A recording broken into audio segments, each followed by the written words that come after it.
Hello, I'm Scott Walker, Executive Director of CSARN, with Chapter 3 of our three-part annual conference.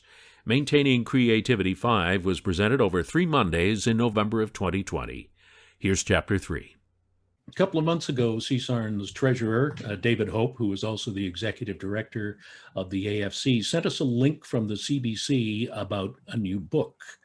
Walrus Books had just released the book called The Age of Creativity by Emily Urquhart. The full title is actually The Age of Creativity, Art, Memory, My Father, and Me.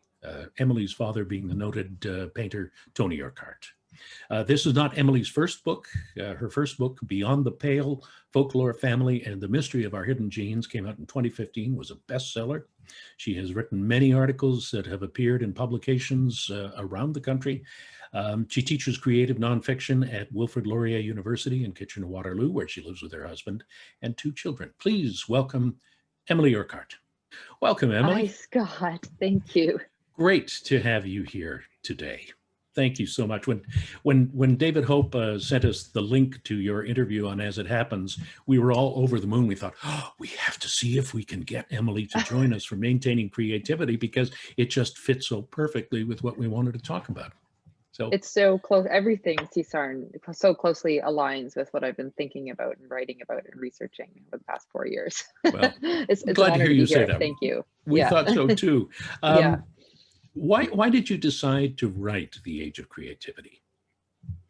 Well, it's one of those story ideas that just kind of came to me in a flash, in a moment. It doesn't always happen that way, but this one did. And I was with my father, Tony, who is he was 82 at the time, and we were at the Art Gallery of Ontario, and he was showing me one of his early paintings called "The Earth Returns to Life." And first of all, I wasn't able to recognize it, which is unusual for me because I know my father's language, or father's art, like a language. So that doesn't normally happen, but he was kind of critiquing it as if it were one of his students' paintings. And it was because he had done it when he was a younger artist in his 20s and he felt it wasn't mature. And in that moment, I thought, well, that's strange that he's a much better artist in his 80s than he was in his 20s. And because we always associate that sort of the spark, that creative genius with young, that stereotype, I first of all wondered why I thought that was strange. And then I thought, I bet that's not even true. I bet plenty of people do their best work in their third age. So I immediately knew it was an idea I wanted to investigate. Yeah, it's interesting that you should say that, because we had we didn't have it. We were born out of a survey, a report that was done about 10 years ago called Senior Artists in Canada.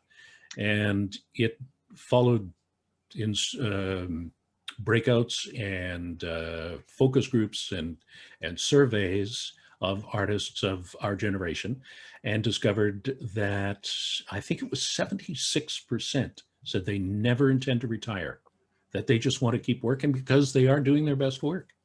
That's astonishing. I know that study, actually, and it was very useful in my research, for sure. Yeah. Yeah, well, it was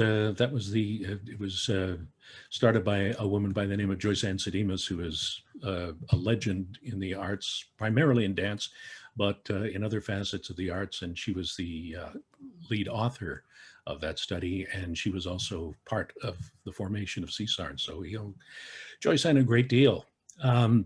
Besides talking about your dad and his journey in the Age of Creativity, you bring out some fascinating concepts about aging through your research. One of the first ones I think you mentioned is successful aging. Can you explain that? Yeah, that's an interesting term, and I think different people have co-opted it for different means. But it sort of suggests a type of aging where you kind of continue on despite the challenges of aging, or those sort of the idea of the super senior. So the 96-year-old who completes the marathon, or at 102 someone has just published their first collection of poetry. And these, I think the term successful aging can be certainly positive, but I also kind of wonder if it sets us all up for failure, because there are, there's like inevitable challenges that come with aging, and we're not all going to run a marathon once we turn 80 and so forth. So yeah, that's an interesting term to pull out. I think it has different meanings for different people, and sometimes I think it refers to outliers, when actually I think we can all age successfully. And I guess the other thing is that it sort of doesn't take into account that there are many factors beyond your control about the way in which you age as well. Yeah, I know those kind of archetypal characters that you're referring to, the ones who run a marathon at the age of 85. And I saw a quote from a friend of mine who was has been sending out daily and heartening quotes in this age of COVID. And it said, I read about those 75-year-old marathon runners. I can't put my underwear on without falling down. So, which right. I think in many ways is how many of us actually feel. Yeah, exactly. That's great. When you talked about people doing their best work at this age, and I was just looking up one of the quotes that I had set aside. I forget who you were quoting, but it was that one brushstroke from Monet holds all the shadows, richness, and texture of a life as an artist, and I just found that very, very appropriate and very enlightening about people who are still working at this age. Yes, yeah, I wrote that. Oh, that was you. Okay. Yes, but I Well done. really believe Nicely it. said. Thank you. Thank you. But it is. I think that it is an important idea. You have to, when you're looking at the work of an older artist, that somebody who has been working at their craft for that stretch of time, the arc of their career, that is what you're looking at. Like one brushstroke from Monet at that, in the last few years of his life, it encapsulated everything. So it's part of what is so fascinating and important and beautiful about work by older artists.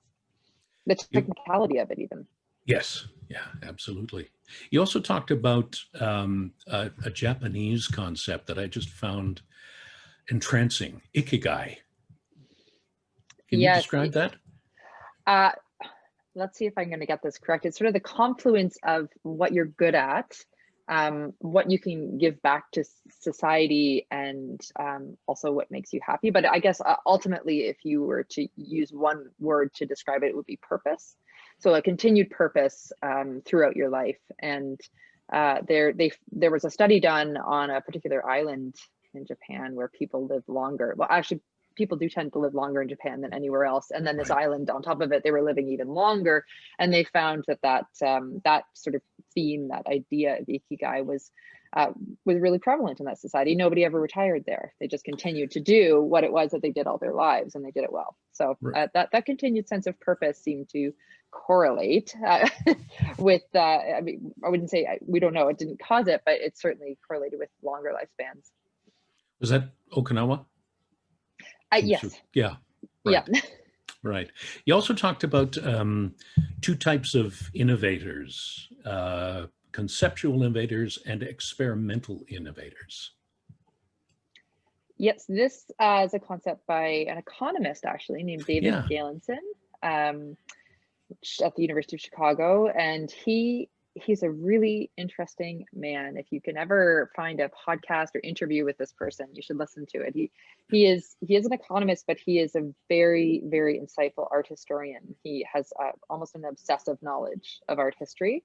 And so he applied his skills as an economist to art history to look at different types of creators. And he narrowed it down to two specific styles of creators. And this is in visual art, and I can't remember if he has applied it elsewhere, but visual art is really his sort of wheelhouse. And one is conceptual, meaning it's sort of you get the idea and then you execute the idea immediately. It's sort of and he gave the example of Picasso. You have this idea in your head, and then you put it on the canvas, and there it is. And then the experimentalists, and my father would definitely fall into this camp. These are the artists who often work in a series, which my dad does. He'll look at one, he'll draw from life one image and maybe do 10 or 12 different drawings of this one image, and each drawing is a little bit different, and he learns something from each of those pieces, and then he'll take what he learns from all of those different drawings and maybe put it into the final work. But they also tend to go back to something, the same image over and over. Cézanne, for example, went back to Mont Saint-Victoire over and over again, continuing to paint that mountain, trying to do his best. It was almost elusive to him what he was able to, what he was hoping to achieve when he was painting Mont Saint-Victoire. And what Galenson found was that conceptual artists tend to happen young. Their work tends to happen when they're young, and experimentalists are often the sort of older artists that we really hear about, like Cézanne as his sort of crowning example. But also, I see it in my dad's career as well. Speaking of your dad, I know one of the reasons that you wrote The Age of Creativity was because your dad has been struggling with memory loss for the last few years, but is still creating. And the book came out a couple of months ago.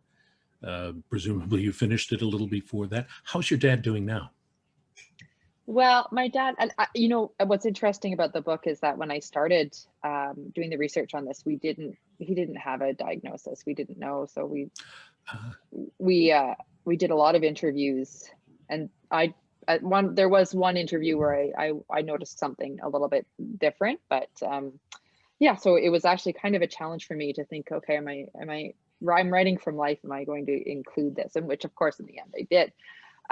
In terms of now, it's hard. COVID is it's really so hard for older people. My dad is 86 now, and he's really isolated. I mean, he has my mother, and they live together, but they can't socialize in the way that they normally would. We can't even see them right now because our children are in school. We live 3 hours away, but even if we were to go see them, we could only stand in their driveway and wave. And so that's been challenging. At the same time, my dad, and this is something I noticed through my research of other artists as well, that sort of those limitations that you can place on people sometimes become fertile for creative output. And so my dad hasn't really been able to go outside, but he started drawing these very bizarre, but also beautiful little images of the footstool that was in the living room. He's transformed it into something that looks a little more like a beast, and it's kind of magical. And then again, there's a bird feeder outside his window, the Squirrel Buster 2000, and he's done a series of drawings of this. This is what he sees from his table, and it looks like some kind of religious iconography now, but really it's just the Squirrel Buster in reality. So COVID hasn't been, it's been a challenge, and having dementia is a huge challenge, but his creativity has found ways around it and through it that are always surprising. That's great. I think it's time to introduce our panelists.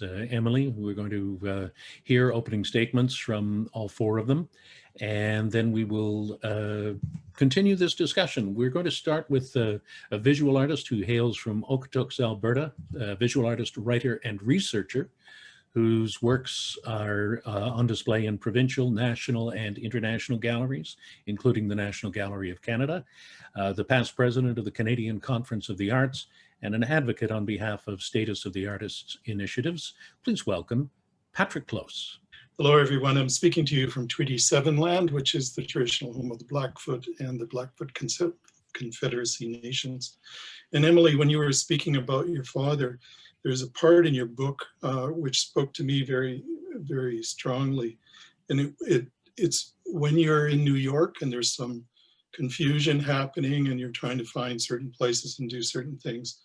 And you say about your father, his thinking seemed nearly delusional, yet it was also reassuring that he saw his life as unchanged, because in the way that it mattered most, the way that he perceived his life, it was unchanged. He remained the same person.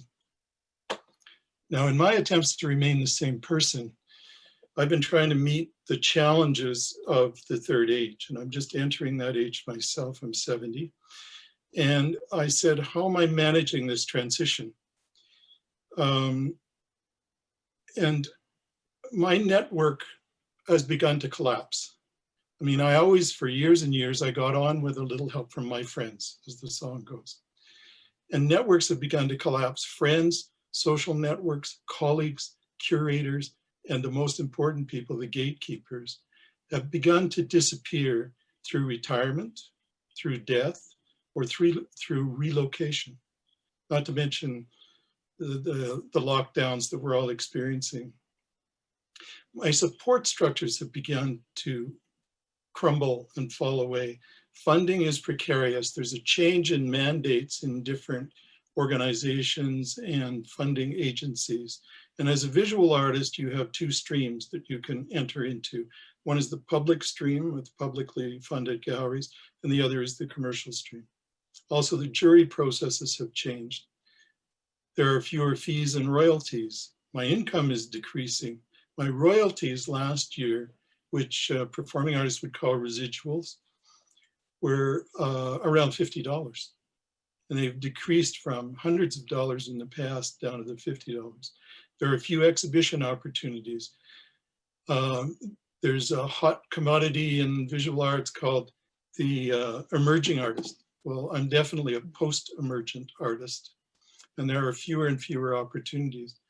The costs of what I do are increasing. The cost of my materials has gone up, and technologies, oh my goodness. Planned obsolescence is one of my worst enemies, where I have to buy and learn new technologies all the time.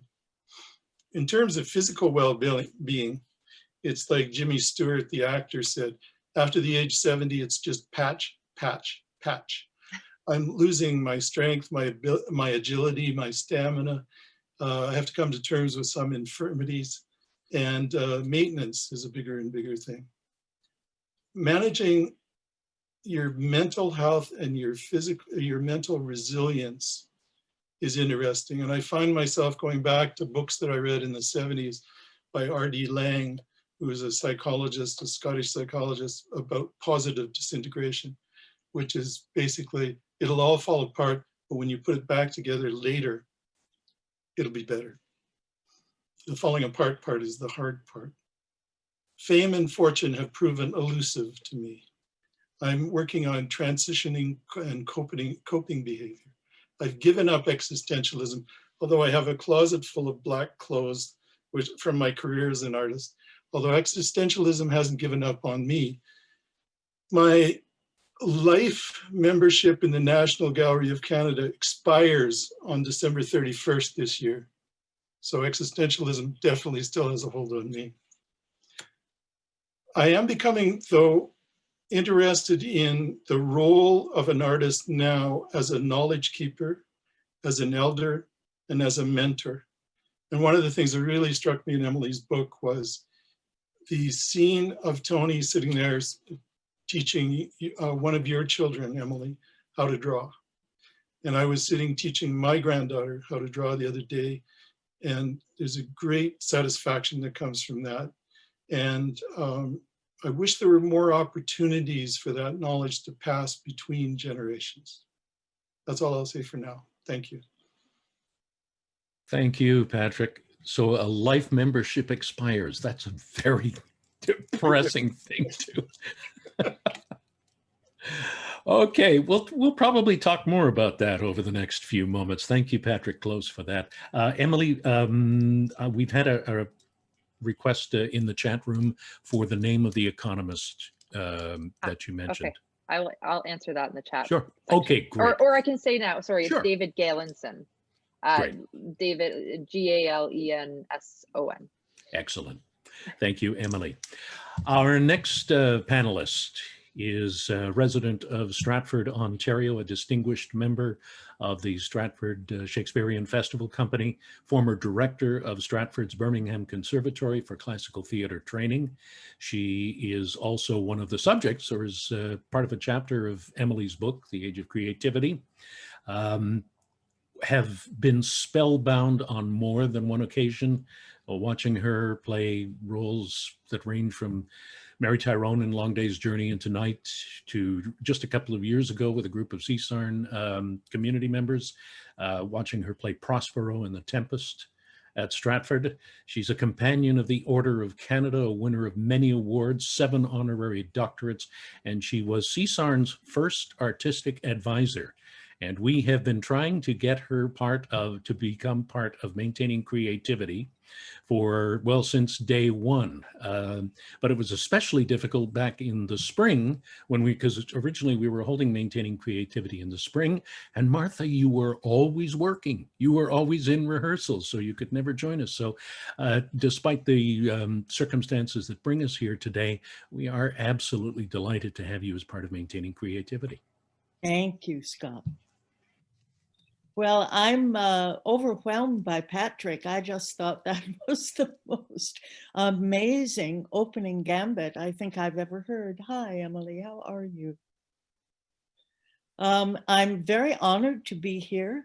I don't have anything nearly as adroit to say as Patrick did. I was simply going to say that I find as I get older that I have more of the things, I guess, that count. I have more compassion. I have more patience. I have more understanding. I have more caring. I have more of those things than I ever had when I was young. What I don't have, of course, are, especially in my vocation, what I don't have are the essentials, like my memory, is much less capable than it used to be. There was a time when I think, in fact, this is in Emily's book, when I was driving into Toronto when I was playing Miranda in The Tempest, and it was my first year at Stratford, and I was, I guess, 22, I don't quite remember. There you go, you see, I don't quite remember. And I learned the whole part of Miranda driving into Toronto, and I was doing the driving in my car, the whole part, not even driving back, just driving from Stratford into Toronto. Now, Miranda isn't a huge part, but I could no more do that now than fly to the moon. Now there is a possibility that I will be playing something, ideally, if Stratford gets going again, I may be playing something this summer. I have 5 months to learn this, and it's going to take me every single day of those 5 months. So that's a huge, huge difference, especially in my work. You have to have a mind, you have to have a memory. You can't float into things, you have to know where you go. I sympathize also with Patrick talking about the support system, which bit by bit, day by day it crumbles, it goes away. The people that you grew up with, that were your allies, that were your chums, that were your friends, that were the people for the most part you were in plays with, they tend to go away. The amazing Brent Carver went away in August. We just saw a film of the wars, which he starred in, directed by Robin Phillips. Robin Phillips is now gone. All that work that he could have been doing has disappeared. And Brent, the genius of all time, is unimaginably gone. So it's things like that stay with you, and they diminish you too at the same time. That's all I have to say about that. Thank you, Martha. I remember actually, it may have even, well, it was about 3 years ago. You and I were meeting in Stratford, and it had just been announced. I think as I was driving to Stratford, I heard on the radio that it had been announced that you were going to be playing Prospero the next season. And I said, congratulations on that. And you said, oh, they've announced it. I guess I'd better start learning my lines. You had a year at that point to learn them. And you did very well, as I recall. Thank you. Yes. Yeah. Our next guest today lives on Bowen Island, BC, which is northwest of Vancouver. She is an award-winning novelist, an Emmy-nominated screenwriter, playwright, poet, journalist, singer, songwriter, and actor who thrilled audiences with her portrayal of Edith Piaf. And she, at one point, about an hour ago, was in danger of not being able to join us, or at least her visual self was not able to join us because her internet was down. The glories of living on an island off the coast of British Columbia. But she's with us now. Please welcome Pauline Labelle. Thank you so much, Scott. And thank you both, Martha and Patrick, for your wonderful openings. Yes, I know my internet had been working in the morning, and then I heard something fall in my studio. And I think it was the little doodad that gives you the internet. Anyway, I'm on a friend's network, and here I am, and happy to be here. So hello and bonjour from Bowen Island, the traditional unceded territory of the Squamish people, whose name for the island is Nuch Lelachwam. So thank you for inviting me. It's a real honor to be here with these other panelists.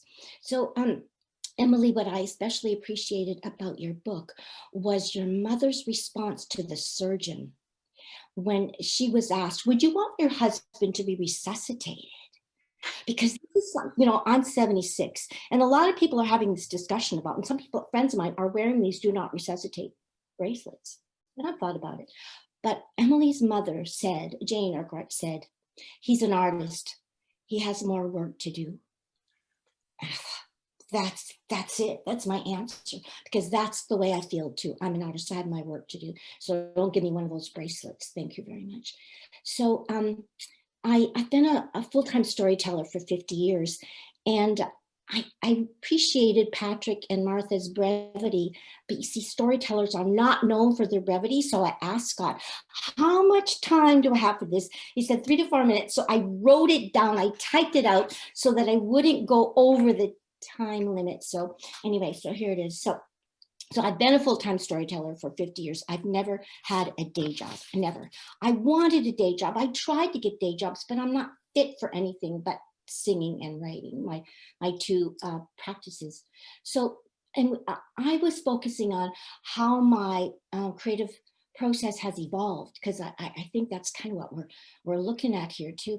And so I've had so many twists and turns, and it depends on how I grow and I change, and how the world around me changes, and how I respond to that. So I grew up in a French-Canadian family in Southern Ontario, listening to my mother play Broadway melodies on the piano, my brother Pierre in the basement blowing his trumpet a la Miles Davis with the mute. And I was listening to the hi-fi playing French love songs, and learning and singing and feeling every single word by the time I was 10 years old. So I got married too young, had kids, and went back to university for a music degree in piano and voice. And that led me to musical theater and performing mostly in Alberta. And then it was when I heard the sound of Edith Piaf's voice when I was visiting a friend in Quebec, and she had this little portable record player.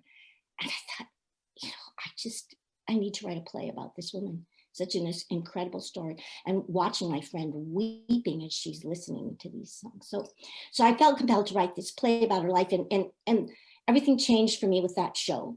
It had a long run in Vancouver in 1978. And, I experienced the transformative power of theater and of storytelling, because when you hear people in the audience weeping in the dark while you're singing, something important is going on. So I took the little black dress and sang the heartbreaking songs in other theaters across Canada. Well, then I imagined, what would the world be like without music? So I wrote a story. So that story would find 4 ways for me to tell it. So maybe I'm one of those people like your dad, doing the same painting, same sketch, different things. So it's like the same story. And so I wrote the screenplay first, called The Song Spinner, and so sad about Brent Carver, because Brent is in The Song Spinner. He just did a magnificent role of Selma the Whisperer. So this is a story about a land where music is forbidden. And then I wrote the novel based on the screenplay, and then a commission by CBC Radio to do a radio drama version brought me to the West Coast and eventually to Bowen 20 years ago. So, you know, I love how what I do ends up shaping my life as well. So I fell in love, madly in love with this island, and songs were pouring out of me, and I met a terrific cello player, and he said, well, let's make a CD. So 9 months later, I birthed my first CD of original songs called Dancing with the Crone. You see, I was already preparing for old age. So my biggest inspiration really has been home. Home is my magnificent muse. I wrote a musical about my new island home and created a 3-day arts and culture festival to celebrate the island. And at the same time, I was becoming more and more concerned about social and environmental justice. My songs, my poems, and a book, Becoming Intimate with the Earth, were invocations to heal our relationship with Mother Earth. You take care of what you love. So I wrote Whale in the Door, an environmental and spiritual history of how sound to help people fall in love with this magnificent fjord that I live in. And then after reading the Truth and Reconciliation Commission report, I don't know, 5 years ago, I guess, 338 pages of tragic colonial terror, I dried my tears and created a reconciliation initiative, Knowing Our Place, to learn our true history with Indigenous peoples and to foster mutually enhancing relationships. This is an ongoing initiative with workshops and events, and I created a book club to read Indigenous authors. So these days I'm writing poems about old age and death and dying. And my readers are so surprised that some of them are so hilarious. But, you know, I have to laugh at things too. So, and to survive the pandemic, I created a new business. I write songs and poems on commission for significant events, because one has to adapt to what's going on out there. So I will end by telling you one more story. Many years ago, I studied the evolutionary history of the universe with physicist Brian Swim. This is a story I have been waiting all my life to hear. It gives one a cosmic perspective on creativity and aging. Earth is 4 billion years old and still beguiling us with flowers. A project she launched in her advanced years. Flowers are only 150 million years old. So who knows what flowers we may create in our advanced years. Thank you. Thank you, Pauline. That's a wonderful, wonderful analogy. And we'll talk more about that as well. But let me introduce the last of our panelists for today. He hails from Wapoos, Ontario. For the one or two of you who may not be familiar with Wapoos, Ontario, it's in Prince Edward County on the shores of Lake Ontario. He is a baritone saxophone player, composer, and improviser. His recordings accompanied Canadian astronaut Steve McLean on the space shuttle. And he is a former professor at both Yale and York universities, was the chair of the music department at York. Welcome, David Mott. Thank you very much, Scott. Hello, everybody. I'm very pleased to be here. The one thing that Scott didn't mention is that Prince Edward County is the home of the Tyendinaga Mohawk, and they still have a marvelous presence here. I started to think about maintaining creativity and came to the conclusion that I better start thinking about creativity, because it's something that I've assumed for all of my life. As a matter of fact, in doing so, I discovered that it wasn't really until I was about 17 years old and went to a small liberal arts college and discovered immediately in the first term that I was either going to transfer to art school or to music school. I wasn't sure which at that point, and there was no way I was ever going to graduate having taken the required course schedule. So I did a crazy thing, which I've never regretted. I looked at the schedule of courses in the handbook and I went, this is like the greatest restaurant there really is. I can take this. So I took a course in contemporary filmmaking. I took a course in creative writing. I took a course in painting. Of course, lots of courses in music. I took a lot of philosophy courses, etc., in creative writing. And I had probably the most delightful education I could ever imagine. And I had wonderful mentors there who were creative people themselves. And of course, by presence of being inspired within me, an innate creativity. When I was a teenager growing up, I was learning to play jazz, learning to improvise, and do all of those kinds of things while taking art courses as well. But it wasn't really until that point where creativity actually began. And I can highlight that in a very interesting way. So from there, when I thought about maintaining creativity, I actually haven't had to do that in a tremendously conscious effort, with a conscious effort, because I look at creativity as arising from a state of receptivity. And by maintaining the state of receptivity, creativity, it just flows. There is a flow. And in fact, in considering creativity, I probably find myself most attracted by the most peak creativity, I guess I could call it, and that's inspiration. And I don't know how it is for the other artists, but I suspect it's the same, that when inspiration arises, it's the fuel to keep you going. And why stop? Because it's a entrancing sensation. It's a gift. And I pick up in a way on what Pauline was talking about, the fact that as I see it, in this world, there are two primary principles that are always in operation. One is indeed the creative principle. The other is, unfortunately, its correlation, the destructive principle. And I think what we live through throughout our lives and through different periods of time, we see them working perhaps in opposition to one another, perhaps one dominating the other. And we do have to contextualize our lives within that framework. So living creatively, I think, is such an important thing. I wrote an oratorio, which was premiered in 2009 as a commission from Mississauga Choral Society, and it was based on creation. I took the 7 days of creation in parallel to Haydn's creation. As a matter of fact, the commission came about because the Mississauga Choral Society was performing that work that year in that season. And I said, well, why don't I write a 21st century version of creation? And I added something there that maybe in some circles would be considered heretical. But I looked at those first 7 days, and along what Pauline was saying, I felt as it was then, it is now. Creation is an ongoing process, as is, unfortunately, destruction.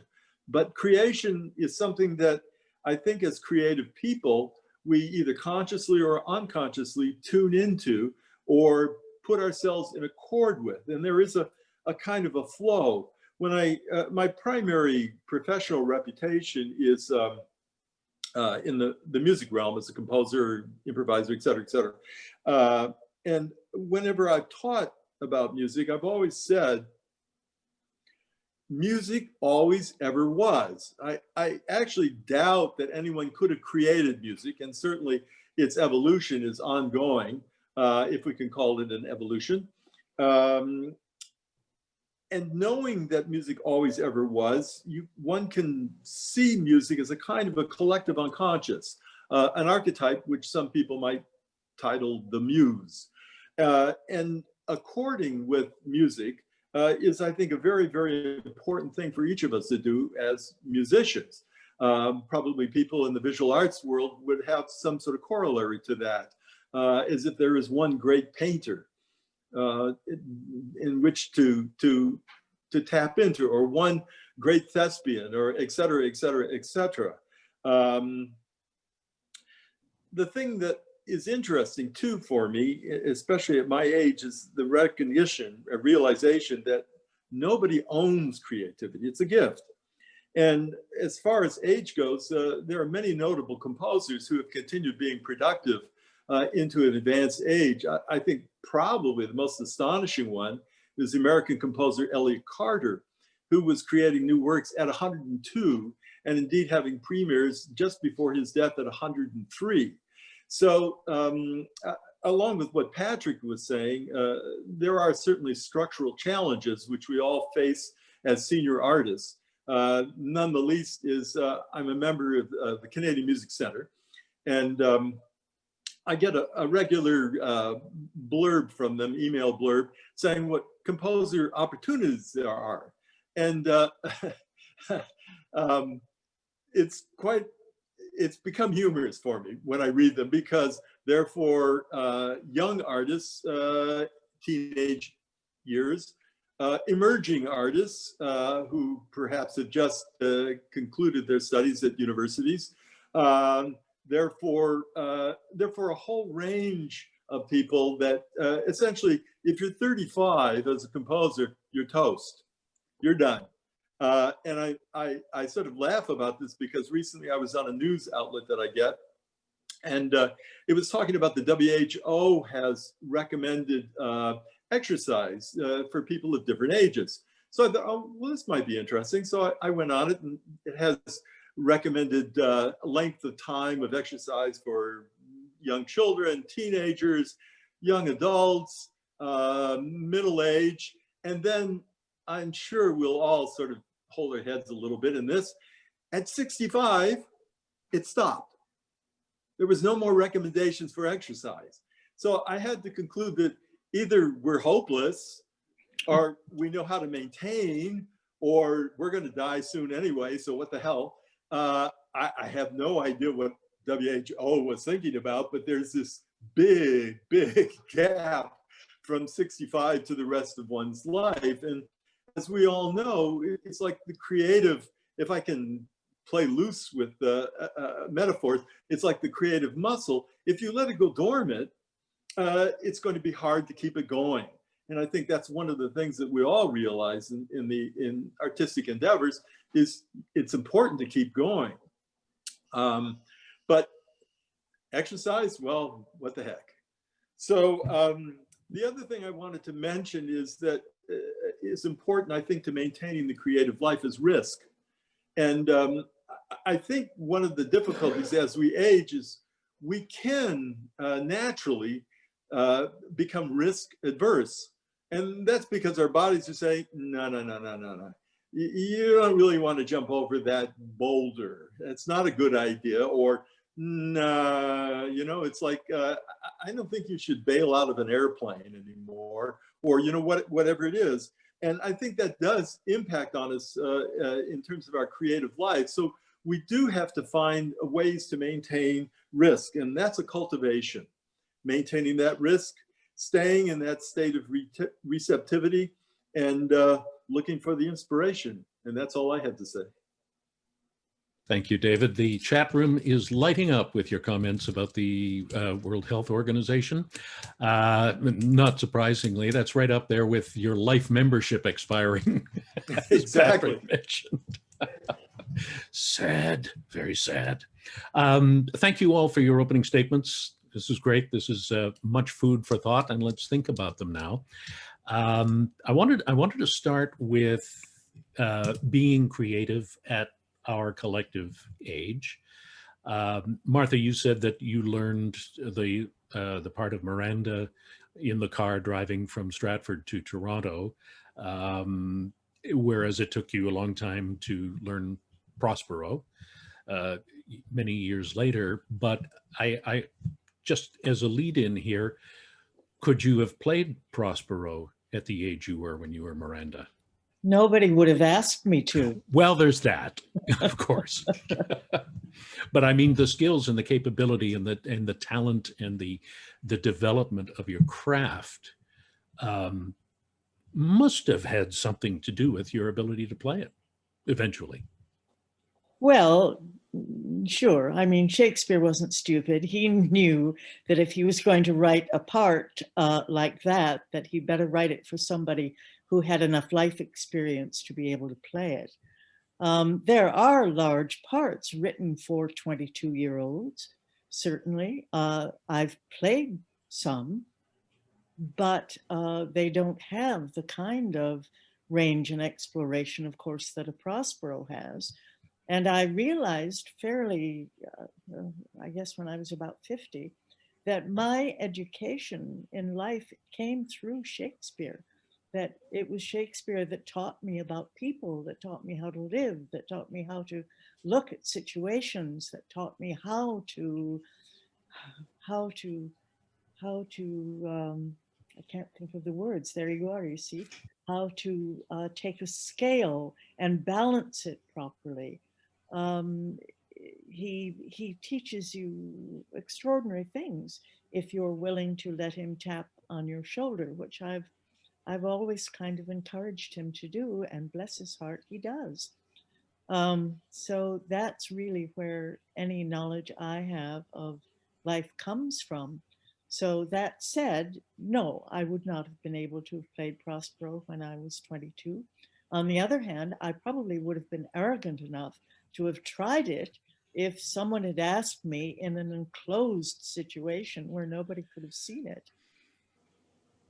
And of course, it did help to have a forward-looking artistic director such as Anthony Cimolino, who thought outside the box and thought, well, why not Martha Henry as Prospero?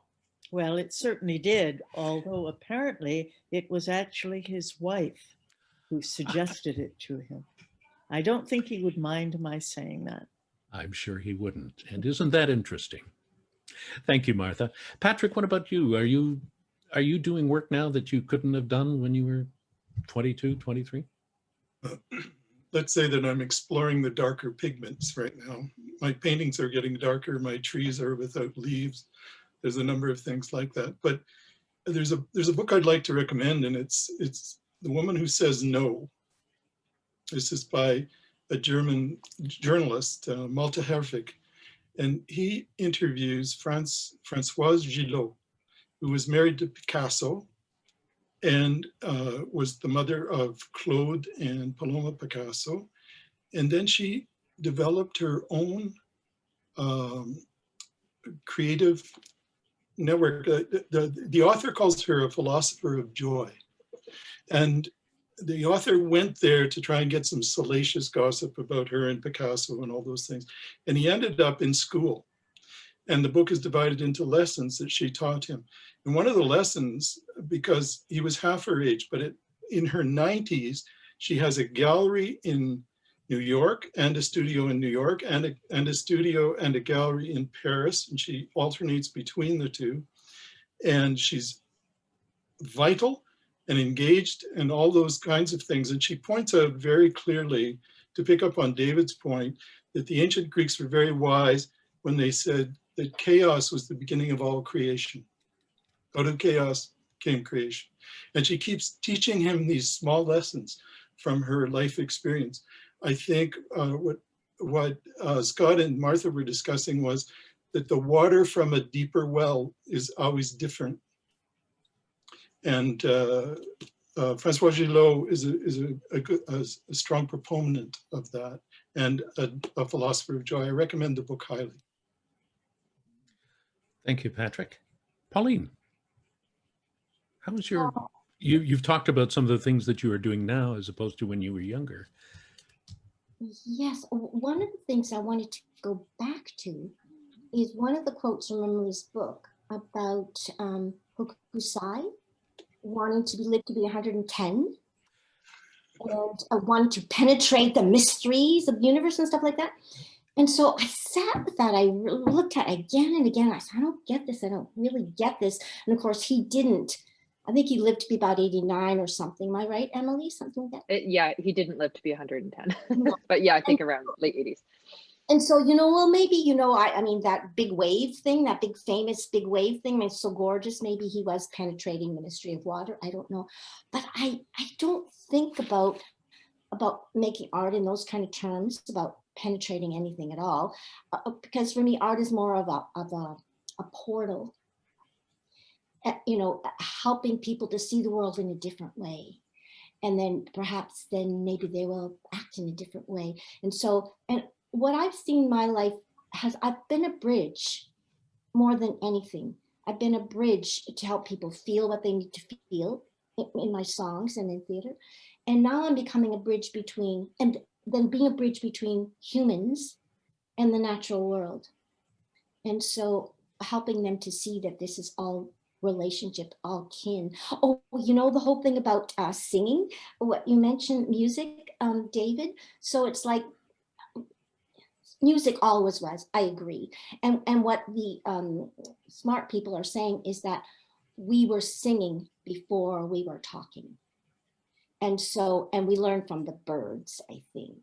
And so, because it's like, that's why we still have the musical languages, like Chinese has very musical language, and Southern France, bonjour, monsieur, bonjour, madame, you know, they got that music thing happening. So, so I think that's great. So, but I just see it now on a bridge between settlers like myself and Indigenous people. And so, and that is inspiring my art in ways that I never would have thought possible, because when I lived in Ontario, when I lived in Alberta, I never saw any Indigenous people. And then I moved here and it's like, they're everywhere and they're out there. And I'm joining them at in front of the LNG site and saying, stop this, you know, and I just like, it's like they are so connected to the land, and that's where I get my inspiration from the land. Thank you, Pauline. And David, you're comparing your creativity now to then. Pick a then. Pick a then. Earlier. Well, you know, as I would say in musician language, I didn't have the chops then that I have now. And that's an important thing to recognize, that as we mature, we carry with us the totality of the experience of our earlier creations. And there have been many notable composers who have sought to disown their earlier works. And I've never attempted to do that, but I'm not promoting them exactly. Right now, I'm actually, and many of you will recognize this name, I'm working on an orchestra piece. And of course, it's a crazy thing during COVID to work on an orchestra piece. And I'm also working on a choral piece for ensembles that, waiting for a vaccine, are not likely to reconstitute. And the orchestra piece is called wrist-fed phrases. So it's taking the colors, the beautiful colors that Millie Wristfed uses in her works, and attempting to, in almost a synesthesia manner, to portray them in sound. Of course, you know, one of the things that, and I think I'm hearing Patrick say something very similar, one of the things is we age, unless you've hit the real big time, artistic destinations for us are scant. So we actually have to hustle and find, you know, those opportunities, or create those opportunities by hook or by crook, for things to be performed. And I've done that for the latter part of my career. As I said, you know, Canadian Music Centre broadcasts opportunities for everybody up to age 35. And then after that, there apparently are none. So one has to learn to be resourceful, find out who to talk to, who to hobnob with, who to bribe with a bottle of scotch, you know, whatnot, to get something done. And fortunately, I've been moderately successful with that. So I make my own opportunities at this particular point. And I'm hoping that at the completion of this work of wrist-fed phrases, that I'm able to be successful doing that same thing. Thank you, David. And Millie Wristfed, by the way, is a member of the CSARN Board of Directors. She is with us today as a participant. She'll be moderating a breakout session later on, so you may get to meet her if you haven't already. And if I'm not mistaken, David, she recommended you for this. So one of you owes the other something or other. For we have a mutual admiration society. I got that impression. One of, now I've forgotten, was it Pauline, you mentioned Katsushika Hokusai. Yes. quoted. Emily, do you happen to have a copy of your book handy? I do, yeah. Well, I thought there's this wonderful quote from Katsushika Hokusai. It's on page 64. Oh, good. I'm glad you told me that. Well, it struck me so much that I thought I have to make a note of this. Could you read that, what he Yes. said, because I think everybody would enjoy it. Okay, he said, all I have produced before the age of 70 is not worth taking into account. At 73, I learned a little about the real structure of nature, of animals, plants, trees, birds, fishes, and insects. In consequence, when I am 80, I shall have made still more progress. At 90, I shall penetrate the mystery of things. At 100, I shall certainly have reached a marvelous stage. And when I am 110, everything I do, be it a dot or a line, will be alive. I beg those who live as long as I to see if I do not keep my word. He didn't quite make it to 110, though. No, No. no, he did live quite long for the period that he was alive. Should have moved to 18th century. Okinawa. Yeah, where, right. where Yeah. the lifespan is even longer. Thank you for that, Emily. Any thoughts about what you've heard? Well, that inspires me that we should gather a petition to the National Gallery for Patrick to reinstate life membership. And send him that quote and saying, look what you're going to miss out on, you see? So we need to keep this guy going, because who knows what mysteries he will penetrate. Good point. Scott, Let's do a petition. before we leave this section, I'd like to quote from Emily's book. The fundamental misunderstanding of our time, maybe of all time, is that we belong to one age group or another. The idea that seniors or the elderly or the old people, whatever makes us feel better to call them, or anyone other than ourselves in a few scant decades is a farce. Barring illness or injury, we will all grow old. There is no us, and there is no them. There was only ever an us. Well said, Emily. Yes, Thank indeed. you. Emily, any thoughts on what you heard our panelists talk about creating as they age?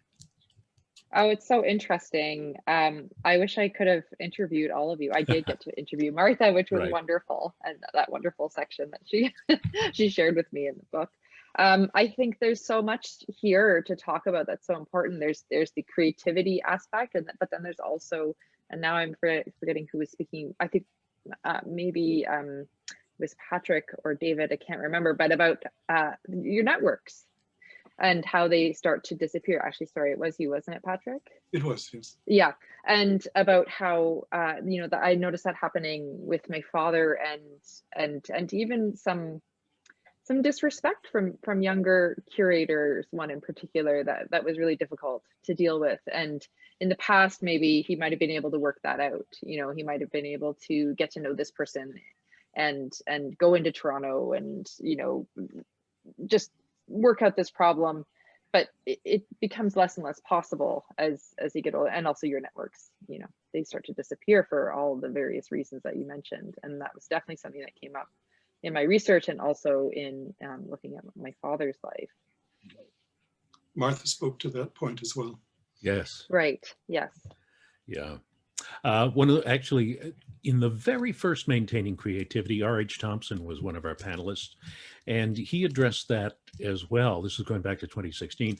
He was saying that the way he, as an actor and director, deals with this, which is an all too common problem for most of us as we get to this age, is that he makes a point when he's in a theater company of engaging with the younger members of the company. He talks to the younger actors. He talks to younger actors and directors whenever he can.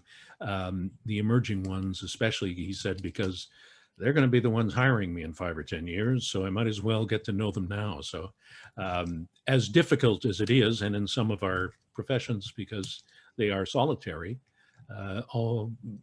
it's a nice piece of advice to take, and I've been trying to embrace it ever since, is to become part of the world of younger versions of ourselves. I wanted to talk about something that David, you mentioned the word muse, which is very important for all of us. And Emily, it's part of your book as well. The source of inspiration, where does it come from? David, you talk about the muse. It's been described in various ways. Stephen King called it the boys in the sweatshop sending up a flare. Emily, your dad has another term for it, the good fairy. Oh, yes. The good fairy. We lived with her. My father, every house that he's ever lived in, any house that I've lived in with him, there's always a cork board beside the kitchen table.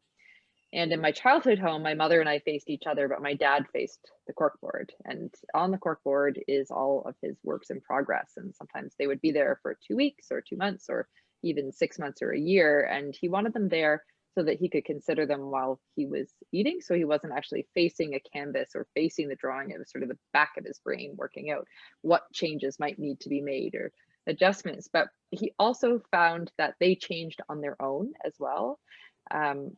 Overnight, he put these works were there, and in the morning he would come down to have his breakfast and he would see something new in the work. But what he called that was the good fairy, and she would visit at night and she would work on the drawings and change them just slightly, and then he would come down and see something new. So I imagined her as this tiny little winged woman with a little satchel filled with pens and paintbrushes and flitting about the corkboard at night, which is quite large. It was about 4 feet tall and 5 feet across. But really it's just, that was my dad's, I guess his creativity at work, in that way that creativity expands and continues even when we're not facing our artistic tasks, even when we've turned away from them, sometimes especially when we've turned away from them. Didn't you said in the book that he told his students to turn their canvases to the wall at night and let the good fairy work on them overnight? Yes. Yeah, that the good fairy would work on the student canvases and that they could come back and they would see the changes she had made. And he said they almost always did see a difference when they took some time away and then went back and looked at the painting after not thinking about it and considering it, something had changed for them. Martha, what is your muse? Or who is your muse? Or where is your muse? Well, I think I talked about that a little bit. My muse, of course, is Shakespeare. Shakespeare, yes. But Shakespeare has taught me how to contact other playwrights, especially if they're dead. Dead playwrights, I mean, living playwrights, of course, are wonderful. But dead playwrights are special in that you have a straight pipeline to them and you don't have to pick up the phone. You can just commune. And I remember when we were walking around the Festival Theatre in Stratford. For those of you who may not have been there, the Festival Theatre is a beautiful, beautiful, beautiful construct. It's an imaginative space. It's filled with ghosts. It's filled with history. It literally lives and breathes this space. And Anthony had invited a German director whose name remains blissfully out of my head to walk around there. And he, because it was Canada too, I think, he rather condescendingly said that he might be willing to consider to come and direct something there. But of course, you would have to completely revamp that space. And we all kind of looked at him and said, revamp what space? Well, that theater. I mean, it's impossible for the things I want to do. And I would take out, and he began talking about the things that he would remove and destroy. And I piped up and I said something like, well, I don't think Shakespeare would agree with you. And he looked at me and he said, oh, really? And do you talk to Shakespeare? And at that moment, I realized that I do. And I said to him, yes, actually, I do talk to Shakespeare. And he never came back. He never came to work at Stratford. I'm sure that's not why, but I was just as happy to see him gone. And it's true, that's my, if you like, good fairy. And I thought when I read that in Emily's book, yes, that's exactly what that is. And I think all of us have something like that. I'm sure Pauline does. something like that, that whispers to us at odd times, or things that when you wake up in the morning, you realize you're looking at differently than you did when you went to sleep. Tinkerbell. Pauline, what's whispering to you? Well, I look outside my window and there is Sleeping Woman Mountain. Now that's what I call her. Nobody else calls her that. And for me, it's especially since I moved to Bowen, it's the forest, the mountains, the sea that whisper to me. And when I was writing Whale in the Door about house sound, I actually heard at Katzum is the name for house sound, at Katzum whispering to me. And so I ended up putting it in the book. It's like, I put it in italics and the publisher said, "What are you doing?" I said, "Well, because, I'm writing something about salmon or whatever." And then this voice comes to me and says, "You haven't got the whole story right. You haven't got she was bossy. Like, this voice is bossy to me. Like, get it right and make sure you tell people this." And so it's all in italics when the voice of house sound. So it's been very much nature as muse for me. Music has always been whispering things in my ear. But one thing I love doing with visual artists, I've done this with a couple of them now, is they're working on a painting and they bring it to me in the evening and I don't look at it. I just put it against the wall in my bedroom and then wake up in the morning. And first thing I do before anything is I look at the painting and I write a poem. And it's really fun because it's like, I would write something I would never have thought of writing about, like a poem about arbutus trees, a poem about baby shoes, a poem about, so I love that collaborative thing. Yeah. Patrick, and before you talk about your muse, we've had a request for you to tell us again the name of the author of the book that you were referring to. I'll put it in the chat. Great. Okay. Thank you. I have no idea what my muse is. It's a totally mysterious process to me. And when I'm lost in the wilderness of trying to find something, I go on YouTube and I listen to Loudon Wainwright III sing, "Oh Muse, where are yous?" That's great. Fair enough. David? The muse. Well, I'm right with Patrick. The mystery of all of that is something that I'm quite content to remain as a mystery.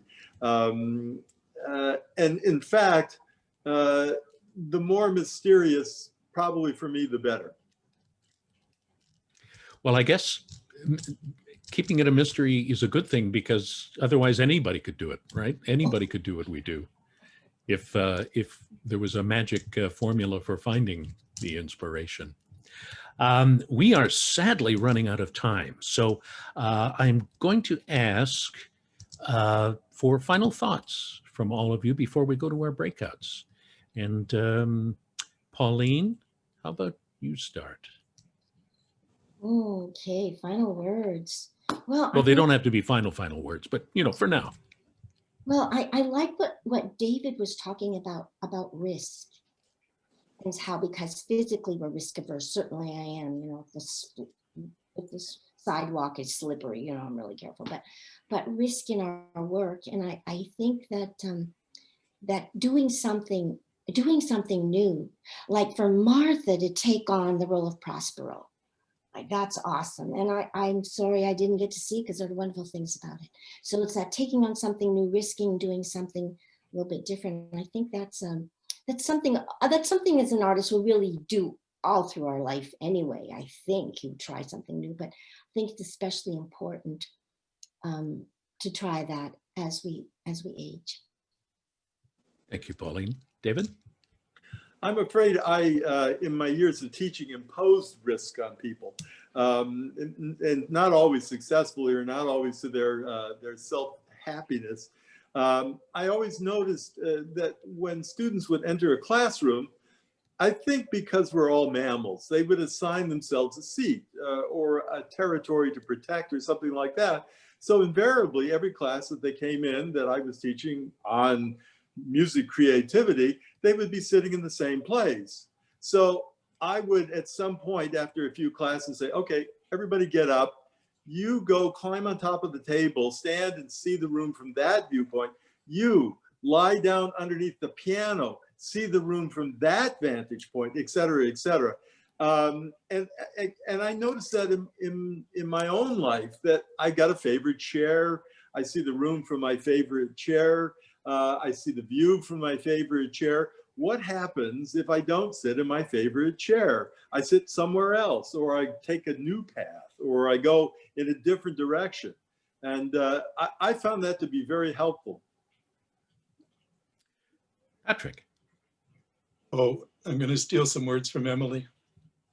In the book, they're sitting in a bank vault and they're looking at Tony's oeuvre of drawings, like all his drawings through time. And Emily says about that experience, art is richer, more layered, and wiser than what we see in our textbooks or on the walls of galleries. Every drawing housed in the beige walls of this bank vault informed the work that followed, each one a problem solved, which allowed my father to move forward. His later works were significant for all the practice, all the solutions that had come before. Thank you, Emily. Thank you. Thank you, Patrick. Martha. Well, if I can just kind of grab that from Patrick, from Emily, and say the thing I would like us all to dwell on is this trope that I keep hearing. We have to return to normal. When we return to normal, oh, isn't this is so sad, all this COVID. I mean, of course, COVID is sad. It's a pandemic. It's a catastrophe. Of course it is. And are we simply going to let that go by and return to normal? What does that mean anyway? What does return to normal mean? And how can we go back to being exactly the way we were before COVID hit? Whether you had it or not, I'm not talking about that. That's a different kind of thing. But surely out of this, we can take and must take something else, something fresh, something new, something that we have never thought of before, we have never explored before. Surely we are different. We will be different once this vaccine comes, once we get a vaccine and we return to what? We can't return to normal. There is no such thing. And I think I would like us to explore that. Bravo. Thank you, Martha. That's definitely food for thought. And we should, I think that's a subject for an on-salon, one of our online salons. And we'll talk about that down the road. Emily, final thoughts from you. So I've been thinking about this topic, creativity and aging for 4 years now. I know how many years, and I find even as this fall, as I've been doing promotion for the book, I find myself in conversation online, and not to the way we were before, but it has worked. It has worked in a way that has been sometimes even more meaningful. I have learned so much from all of you today, and you've added so much to the conversation. And I feel like all of the people that I've spoken with have informed this conversation. I think we need to keep it going, I guess is what I'm saying. I after spending 4 years with a topic, I am continuing to learn new things about it every day, and I have learned a lot here today. So yeah, let's keep talking about it. Sounds good. I'm going to hold you to that invitation, Emily.